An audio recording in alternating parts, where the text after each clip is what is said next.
가장 무너졌던 순간 가장 단단해질 결심이 태어났습니다.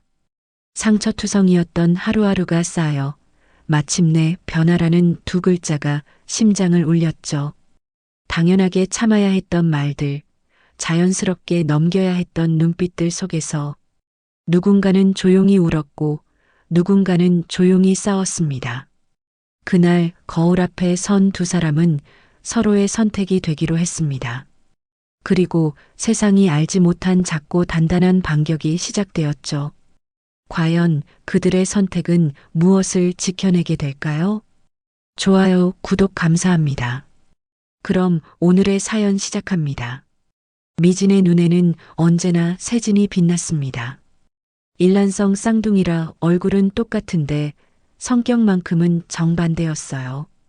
마치 한 영혼이 두 개로 나뉘어 다른 길을 걷게 된 것 같았습니다. 언니, 또 울었어? 세진이 손수건을 건네며 물었어요. 고등학교 2학년 단체 발표에서 미진은 또 실수했죠. 목소리가 떨려 제대로 말을 잇지 못했습니다. 괜찮아. 그냥 긴장했어. 미진은 고개를 숙였어요. 눈물이 툭 떨어졌습니다. 그때 세진의 손이 미진의 어깨를 꽉 잡았어요. 누가 언니 놀리면 내가 가만 안 둘 거야, 알지? 세진의 목소리에는 단단한 결의가 담겨 있었습니다. 순간 미진의 가슴 속에서 따스한 온기가 퍼져나갔어요. 어릴 때부터 세진은 미진의 방패였습니다. 미진이 혼자 있을 때 괴롭히던 아이들도 세진이 나타나면 슬그머니 물러났죠. 세진의 눈빛만으로도 교실이 조용해졌어요. 넌 말을 참 잘하더라. 어쩜 그렇게 자신감이 넘쳐? 미진이 작은 목소리로 물었어요. 세진은 씩 웃으며 대답했습니다. 그냥 생각한 걸 말하는 거야. 틀려도 괜찮아. 어차피 인생은 시행착오의 연속이잖아. 이런 대화가 두 사람의 일상이었습니다. 같은 얼굴, 다른 마음. 하지만 둘은 그 다름을 통해 서로를 더 깊이 이해했어요. 대학 진학을 앞두고 두 사람은 처음으로 크게 다투었습니다. 미진은 서울의 안정적인 대학을, 세진은 지방의 특성화된 학과를 선택했어요. 언니랑 떨어지기 싫지만 내 꿈을 좇고 싶어. 세진의 눈빛이 흔들렸습니다. 평소와 달리 불안해 보였어요. 내가 혼자 괜찮을까? 미진의 목소리가 바람에 흔들리는 나뭇잎처럼 떨렸어요. 사실 걱정은 미진 자신이었죠. 세진 없이 자신이 세상을 마주할 수 있을지 두려웠습니다. 언니, 우리 이제 어른이야. 각자의 길을 가야 할 때야. 세진의 말에 미진의 가슴이 쿵 내려앉았어요. 평생 같이 있을 줄 알았는데 이제는 다른 길을 가야 한다니. 숨이 턱 막혔습니다. 대학 생활, 미진은 예상대로 조용히 지냈어요. 발표 수업에선 여전히 떨었고 팀 프로젝트에선 뒤로 물러섰습니다. 반면 세진은 학생회 활동을 하며 전교에서 인기 있는 학생이 되었죠. 졸업 후 세진은 자신감 넘치는 직장인이 되었어요. 미진은 소개팅을 통해 민규를 만났습니다. 민규는 부드러운 미소와 다정한 말투로 미진의 마음을 사로잡았어요. 우리 결혼할래요? 민규의 청혼에 미진의 심장이 멎는 것 같았습니다. 드디어 자신만의 가정을 꾸릴 수 있다는 생각에 온몸이 떨렸어요. 세진은 미진의 결혼 소식에 겉으로는 기뻐했지만 속으로는 불안했습니다. 언니가 정말 행복할까? 민규는 언니를 진심으로 사랑할까? 이런 질문이 머릿속을 맴돌았어요. 결혼식 날 미진은 환하게 웃었습니다. 하얀 웨딩드레스를 입은 미진을 바라보며 세진은 애써 미소 지었어요. 하지만 가슴 속에서는 무거운 돌덩이가 자꾸 내려앉는 느낌이었습니다. 언니, 힘든 일 있으면 꼭 나한테 말해. 알았지? 세진이 미진의 손을 꼭 잡았어요. 그 손에 모든 걱정과 사랑을 담았습니다. 걱정 마, 민규는 좋은 사람이야. 미진의 대답에 세진은 입술을 깨물었어요. 그날 밤 세진은 혼자 있는 집에서 이유 모를 눈물을 흘렸습니다. 가슴이 찢어질 듯 아팠어요. 마치 무언가를 영원히 잃어버린 것 같았습니다. 이것이 두 쌍둥이 자매의 이야기의 시작이었어요. 아무도 몰랐지만 미진의 결혼은 예상치 못한 폭풍의 씨앗이 되었습니다. 미진은 결혼 첫날부터 알아챘습니다. 시댁의 문턱이 생각보다 높다는 것을요. 시어머니 영숙의 눈빛에서 느껴지는 날카로움에 가슴이 서늘해졌어요. 우리 민규가 드디어 장가를 갔구나. 영숙은 미진의 얼굴을 빤히 바라보며 말했습니다. 그 눈빛에는 미진을 훑어보는 날카로운 평가가 담겨 있었어요. 마치 물건을 살펴보듯이. 네, 어머님 잘 부탁드립니다. 미진의 목소리가 작아졌습니다. 어쩐지 숨이 잘 쉬어지지 않았어요. 마치 무거운 돌덩이가 가슴을 짓누르는 듯 했죠. 신혼집은 따로 있었지만 영숙은 주말마다 미진과 민규의 집을 방문했습니다. 그때마다 미진의 살림살이를 세세하게 점검했어요. 아니, 이렇게 빨래를 널면 어떡해? 민규 셔츠는 안감이 상해. 미진은 입술을 깨물었습니다. 대답할 말이 목구멍에 걸려 나오지 않았어요. 죄송해요, 어머님. 다음부터는 조심할게요. 영숙은 코웃음을 쳤습니다. 그 소리에 미진의 자존감이 바닥으로 떨어졌어요. 난 요양원은 절대 안 갈 거야. 알지? 영숙의 말에 미진의 등줄기로 식은땀이 흘렀습니다. 갑작스러운 말에 어떻게 반응해야 할지 몰라 그저 어색하게 웃었어요. 어머님, 왜 갑자기 그런 말씀을? 넌 대학은 어디 나왔더라? 서울대는 아니었지? 미진의 마음이 쿵 내려앉았습니다. 영숙은 매번 이렇게 대화의 주제를 툭 바꿔버렸어요. 마치 미진을 시험하려는 듯이. 아니요. 서울대는 아니에요. 영숙의 입가에 미소가 번졌습니다. 승리의 미소였어요. 역시 티가 나더라고. 그 한마디에 미진의 온몸이 얼어붙었습니다. 자신의 모든 노력이 한순간에 무너지는 기분이었어요. 아이가 생기고 나서는 상황이 더 나빠졌습니다. 영숙은 이제 육아 방식까지 간섭했어요.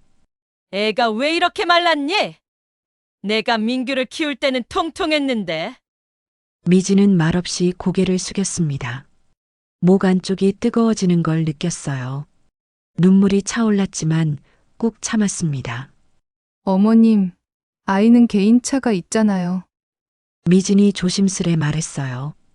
그러자 영숙의 얼굴이 순식간에 일그러졌습니다.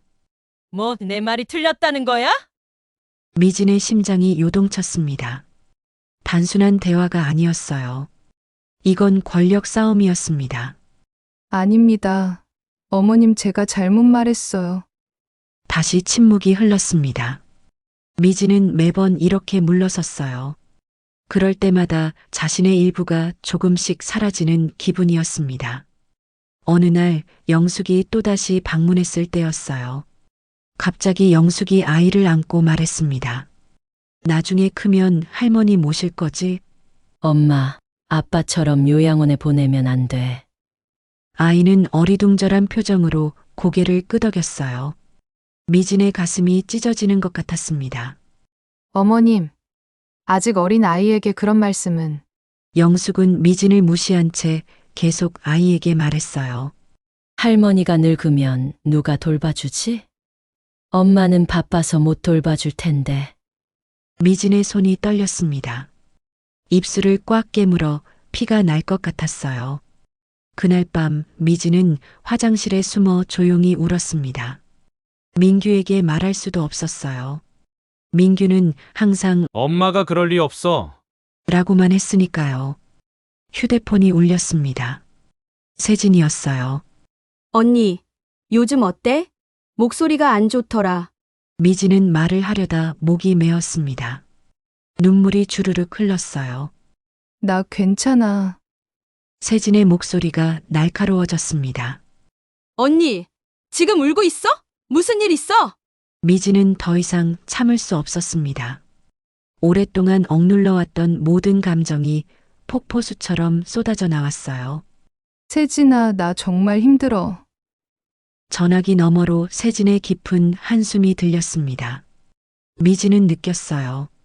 폭풍이 다가오고 있다는 것을. 미진은 아기 울음소리에 벌떡 일어났습니다. 시계를 보니 새벽 3시였어요. 옆에서 민규는 코를 골며 자고 있었습니다. 미진은 한숨을 내쉬었어요. 민규야, 이번엔 내가 좀. 민규는 몸을 뒤척이더니 이불을 머리끝까지 뒤집어 썼습니다. 대답도 없었어요. 미진의 가슴이 쿵 내려앉았습니다. 알았어. 내가 갈게. 하루가 또 이렇게 시작되었어요. 미진은 아이를 달래며 젖병을 물렸습니다. 거실 창문으로 보이는 달빛이 미진의 얼굴을 희미하게 비추었어요. 눈가에 맺힌 눈물이 반짝였습니다. 아침이 되자 민규는 분주하게 움직였어요.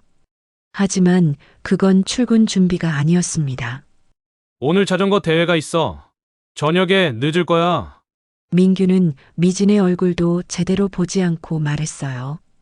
미진은 아이를 한 팔에 안은 채 멍하니 민규를 바라보았습니다. 오늘 아이 예방접종 날인데. 민규의 손이 잠시 멈추었어요. 하지만 곧 다시 자전거 장비를 챙겼습니다. 아, 맞다. 미안. 이번 대회는 너무 중요해서. 미진의 목에 뜨거운 것이 치밀어 올랐어요. 눈물을 참기 위해 깊게 숨을 들이마셨습니다. 알았어. 단 한마디만 나왔어요. 더 이상 말이 나오지 않았습니다. 미진의 마음 한구석이 또 무너져 내렸어요. 민규는 취미 부자였습니다. 자전거, 캠핑, 게임, SNS 먹방까지 늘 시간이 부족하다고 했어요. 하지만 그 시간은 아이와 미진을 위한 시간이 아니었습니다. 주말 미진은 혼자 아이와 마트를 돌아다녔어요. 젖은 기저귀, 울음소리, 넘어지는 카트, 모든 것이 미진의 어깨를 짓눌렀습니다. 문득 옆을 보니 한 아빠가 아이를 안고 장난을 치며 웃고 있었어요. 미진의 가슴이 찌르르 아팠습니다. 우리 남편도 저럴 수 있을까? 자신도 모르게 중얼거렸어요. 목구멍이 뜨거워졌습니다. 그때 휴대폰이 울렸어요. 민규였습니다. 여보, 나 오늘 친구들이랑 캠핑 가기로 했어. 내일 저녁에 들어갈게. 미진의 손에서 힘이 빠졌어요. 휴대폰이 바닥으로 떨어질 뻔했습니다. 또, 지난주에도 갔잖아. 미진의 목소리가 떨렸어요. 민규는 한숨을 내쉬었습니다. 아니, 이번엔 다른 멤버랑 가는 거야. 중요한 인맥이라. 전화가 끊겼을 때 미진은 마트 한가운데 서서 멍하니 천장을 바라보았어요. 숨이 막혔습니다. 집에 돌아왔을 때 시어머니 영숙이 현관에 서 있었습니다. 미진의 얼굴이 굳었어요. 어머님, 미리 연락 주셨으면. 영숙은 미진을 위아래로 훑어보더니 코웃음을 쳤습니다.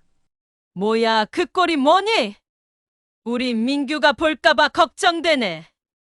미진은 입술을 깨물었어요. 자신의 헝클어진 머리와 아이 음식물이 묻은 옷을 내려다보았습니다. 부끄러움이 온몸을 덮쳤어요. 민규는 어디 갔어? 또 놀러 갔니? 영숙의 목소리에는 비난이 아닌 자랑스러움이 묻어났습니다. 마치 아들의 자유로움을 칭찬하는 듯 했어요. 네, 캠핑 갔어요. 영숙은 미소를 지었습니다. 그 미소가 미진의 가슴을 찔렀어요. 우리 아들은 원래 활동적이라서. 너무 간섭하지 마. 남자는 자유가 필요한 거야. 미진의 눈앞이 하얘졌습니다. 그 순간 아이가 열이 나서 울기 시작했어요. 머리가 지끈거렸습니다. 어머, 애가 왜 이래? 어디 아픈가? 영숙이 아이에게 다가갔습니다. 하지만 미진은 본능적으로 아이를 품에 꼭 안았어요. 더 이상은 참을 수 없었습니다. 제가 알아서 할게요. 어머님은 들어가세요. 영숙의 표정이 굳었어요. 미진은 처음으로 시어머니에게 반항했습니다. 가슴이 터질 듯이 뛰었어요. 밤, 아이의 열이 40도까지 올랐습니다. 미진은 민규에게 계속 전화를 걸었어요. 응답이 없었습니다. 결국 혼자 아이를 안고 택시를 타고 응급실로 향했어요. 응급실 의자에 앉아 아이를 안고 있는 미진의 눈에서 눈물이 주르륵 흘렀습니다. 전화기를 꺼내 떨리는 손으로 세진에게 문자를 보냈어요. 세진아, 나 정말 지쳤어. 그 순간 미진의 내면에서 무언가가 툭 끊어졌습니다. 더 이상은 안 되겠다는 생각이 들었어요. 세진은 미진의 문자를 읽자마자 전화를 걸었습니다. 가슴이 쿵쿵 뛰었어요. 언니의 목소리가 떨리는 게 느껴졌습니다. 언니, 지금 어디야? 무슨 일이야? 미진의 흐느낌이 전화기 너머로 전해졌어요. 세진의 손에 힘이 들어갔습니다. 나 응급실이야. 아이가 열이 너무 높아서. 세진은 즉시 택시를 잡았어요. 가슴 한편이 찢어지는 듯 했습니다. 응급실에 도착하자 미진이 아이를 안고 초췌한 모습으로 앉아 있었어요. 눈은 부어 있었고 머리카락은 헝클어져 있었습니다. 언니! 미진을 보는 순간 세진의 눈에서 눈물이 쏟아질 뻔했어요. 그러나 꾹 참았습니다. 지금은 강해져야 했어요. 민규는 어디 있어? 세진의 목소리가 날카로워졌습니다. 미진은 고개를 떨구었어요. 캠핑 전화를 안 받아. 세진의 뺨이 붉게 달아올랐습니다. 손톱이 손바닥을 파고들었어요. 어떻게 이럴 수가? 아이의 상태가 안정되고 세진은 미진을 집으로 데려왔습니다.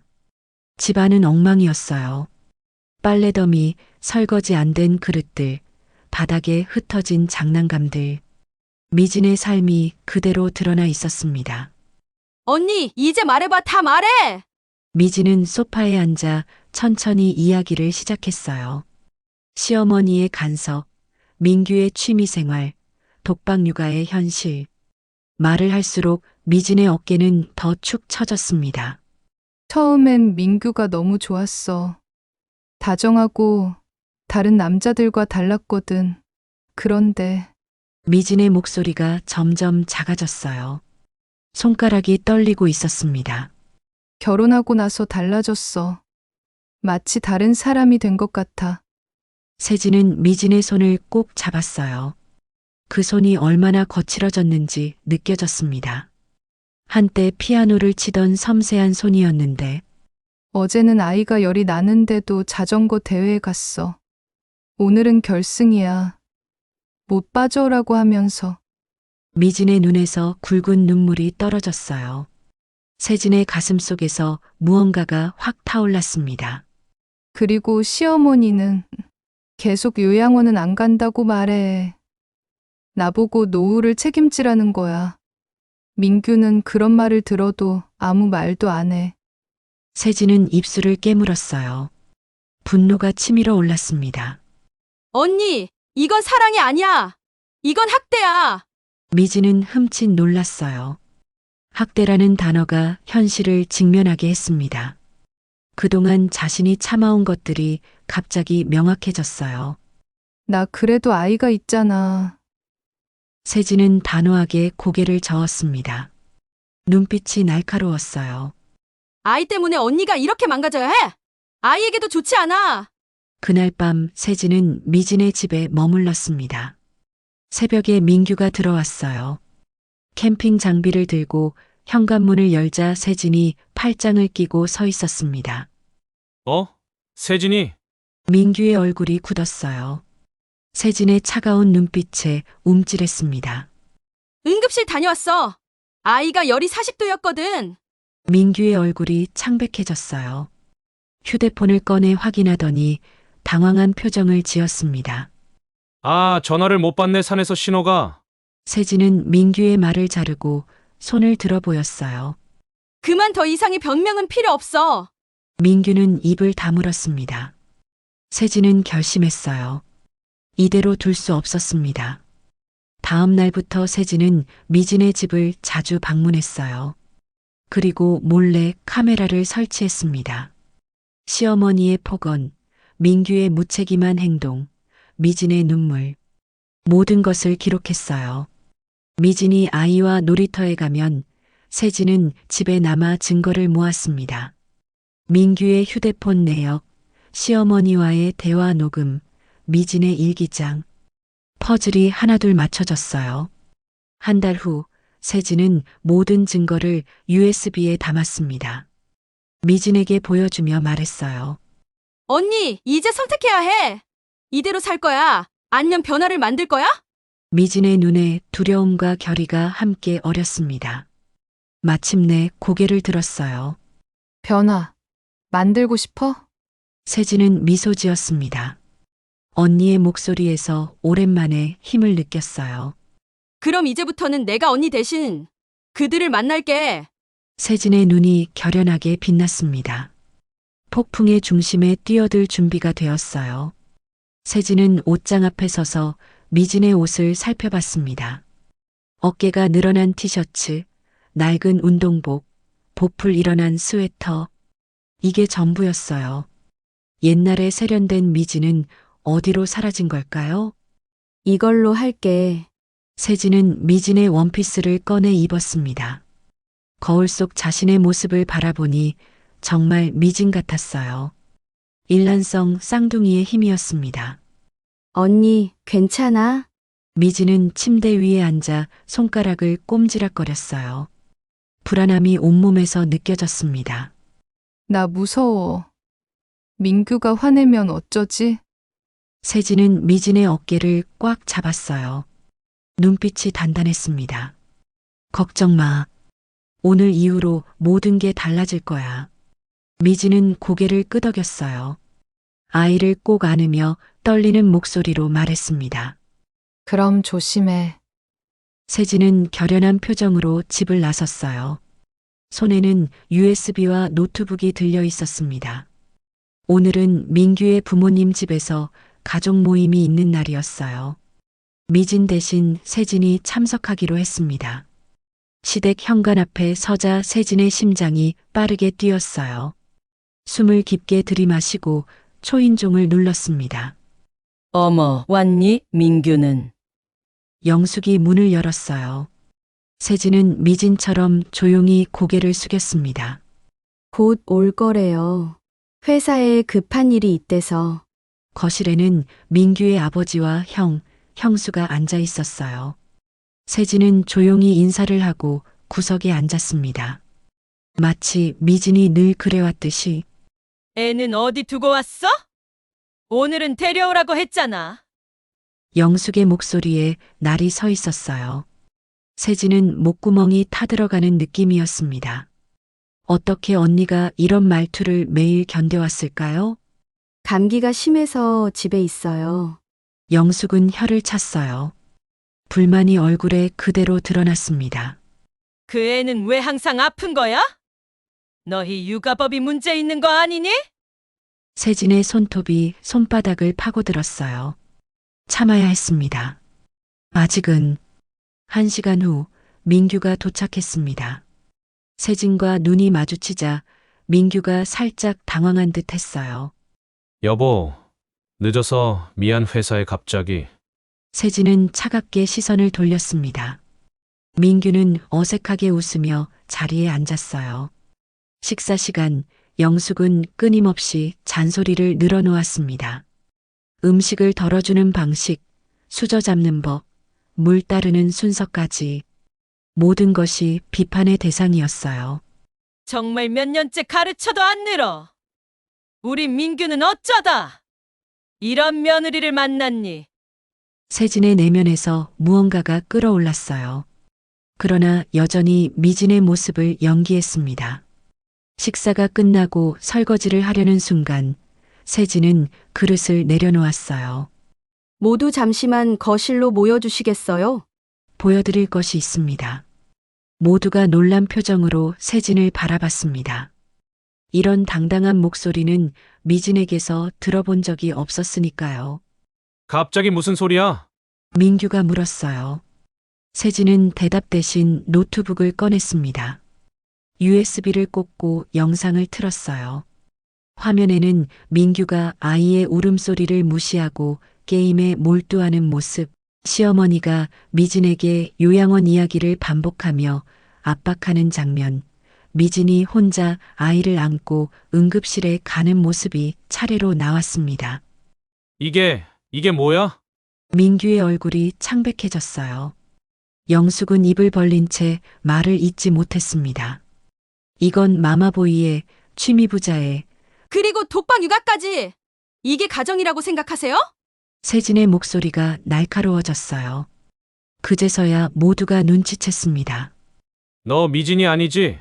민규가 떨리는 목소리로 물었습니다. 세진은 천천히 고개를 끄덕였어요. 맞아요. 저는 미진의 쌍둥이 동생 세진입니다. 언니가 얼마나 고통받고 있는지 보여주러 왔어요. 영숙이 벌떡 일어났습니다. 얼굴이 붉게 달아올랐어요. 이게 무슨 짓이야? 내가 우리 가정을 무너뜨리려고 해? 세진은 조용히 대답했습니다. 무너뜨린 건 당신들이에요. 저는 그저 거울을 들이대고 있을 뿐이죠. 민규는 영상 속 자신의 모습을 바라보며 고개를 떨구었어요. 그의 어깨가 떨렸습니다. 처음으로 부끄러움을 느끼는 듯 했어요. 한 달이 지났습니다. 미진은 아이의 손을 꼭 잡고 새 아파트 현관문 앞에 섰어요. 문을 열자 햇살이 방 안을 환하게 비추었습니다. 가슴이 떨렸어요. 우리 집이야. 미진은 아이에게 속삭였습니다. 우리 집이라는 말이 입에서 나오자 눈시울이 뜨거워졌어요. 드디어 자신만의 공간이 생겼다는 게 실감 나지 않았습니다. 세진이 짐을 들고 뒤따라 들어왔어요. 얼굴에 미소가 번졌습니다. 언니, 드디어 해냈네. 미진은 천천히 고개를 끄덕였어요. 마음이 복잡했습니다. 무섭기도 하고 설레기도 하고 슬프기도 했어요. 그날 이후로 많은 것이 바뀌었습니다. 영숙은 처음에 격렬하게 화를 냈어요. 내가 우리 가족을 망쳤다며 세진에게 소리쳤죠. 하지만 증거 앞에서는 할 말이 없었습니다. 민규는 달랐어요. 영상 속 자신의 모습을 보고 충격을 받았습니다. 그날 밤 미진에게 전화를 걸었어요. 미안해. 정말 미안해. 민규의 흐느끼는 목소리가 전화기 너머로 들렸습니다. 미진의 가슴이 아팠어요. 한때는 그토록 사랑했던 사람인데 나도 내가 뭘 잘못했는지 이제 알겠어. 나 좀 시간을 줘. 미진은 그에게 시간을 주기로 했습니다. 그동안 자신도 생각할 시간이 필요했어요. 민규는 상담을 받기 시작했고 어머니와도 거리를 두기 시작했습니다. 이제 미진은 새 출발을 앞두고 있었어요. 작은 아파트지만 자신과 아이만의 공간이었습니다. 더 이상 누구의 눈치도 보지 않아도 됐어요. 미진은 거실 한가운데 서서 깊게 숨을 들이마셨습니다. 가슴이 확 트이는 느낌이었어요. 언니, 이거 봐. 세진이 노트북을 꺼냈습니다. 여성 권익 상담사 자격증 과정 홈페이지였어요. 내가 신청해봤어. 언니에게 딱 맞을 것 같아서. 미진의 눈이 커졌습니다. 심장이 빠르게 뛰었어요. 나 할 수 있을까? 세진은 미진의 어깨를 꽉 잡았습니다. 눈빛에 확신이 담겨 있었어요. 당연하지. 언니가 겪은 경험이 다른 사람들에게 큰 도움이 될 거야. 미진은 조심스레 노트북을 바라봤어요. 가슴 속에서 작은 불씨가 피어오르는 것 같았습니다. 희망이었어요. 그날 저녁 초인종이 울렸습니다. 민규였어요. 손에는 작은 선물 상자가 들려 있었습니다. 들어와도 될까? 미진은 잠시 망설였지만 문을 열어주었어요. 민규의 얼굴은 예전과 달랐습니다. 한층 수척해 보였어요. 아이, 보러 왔어. 그리고 이것도 주고 싶었어. 민규가 내민 상자 안에는 열쇠 하나가 있었습니다. 미진은 의아한 표정으로 민규를 바라봤어요. 내가 새로 얻은 집 열쇠야. 엄마 집에서 나왔어. 미진의 눈이 커졌습니다. 민규의 목소리에는 결연함이 묻어났어요. 진짜 변하고 싶어. 좋은 아빠가 되고 싶고, 좋은 남편도 되고 싶어. 시간이 얼마나 걸릴지 모르지만, 미진은 아무 말도 하지 않았어요. 아직은 민규를 믿기 어려웠습니다. 상처가 너무 깊었어요. 천천히 생각해봐. 서두르지 않을게. 민규가 떠난 후 미진은 창가에 서서 밤하늘을 바라봤습니다. 별들이 반짝였어요. 마음이 조금씩 가벼워지는 것 같았습니다. 6개월 후 미진은 여성 권익 상담사로 일하기 시작했어요. 비슷한 경험을 한 여성들의 이야기를 들으며 공감하고 도왔습니다. 상처가 치유되는 과정이었어요. 민규는 꾸준히 아이를 만나러 왔습니다. 더 이상 취미에 빠져 있지 않았어요. 아이와 함께 놀이터에 가고 책을 읽어주고 목욕도 시켰습니다. 서툴렀지만 진심이 느껴졌어요. 영숙은 몇 번 찾아왔지만 미진은 단호했습니다. 더 이상의 간섭은 받아들이지 않겠다고 말했어요. 놀랍게도 영숙은 조금씩 변하기 시작했습니다. 요양원 이야기도 더 이상 꺼내지 않았어요. 어느 봄날 미진과 세진은 한강공원에 앉아 있었습니다. 아이는 멀리서 민규와 함께 연을 날리고 있었어요. 언니, 행복해? 세진이 물었습니다. 미진은 잠시 생각에 잠겼어요. 그리고 오랜만에 환하게 웃었습니다. 응, 행복해. 이제야 내 삶을 찾은 것 같아. 세진은 미진의 손을 꼭 잡았어요. 두 사람의 모습이 강물에 비쳤습니다. 같은 얼굴, 다른 삶. 하지만 둘 다 빛나고 있었어요. 우린 서로의 거울이지만 가장 따뜻한 보호막이기도 해. 미진이 속삭였습니다. 바람이 두 사람의 머리카락을 부드럽게 흩날렸어요. 새로운 계절이 시작되고 있었습니다.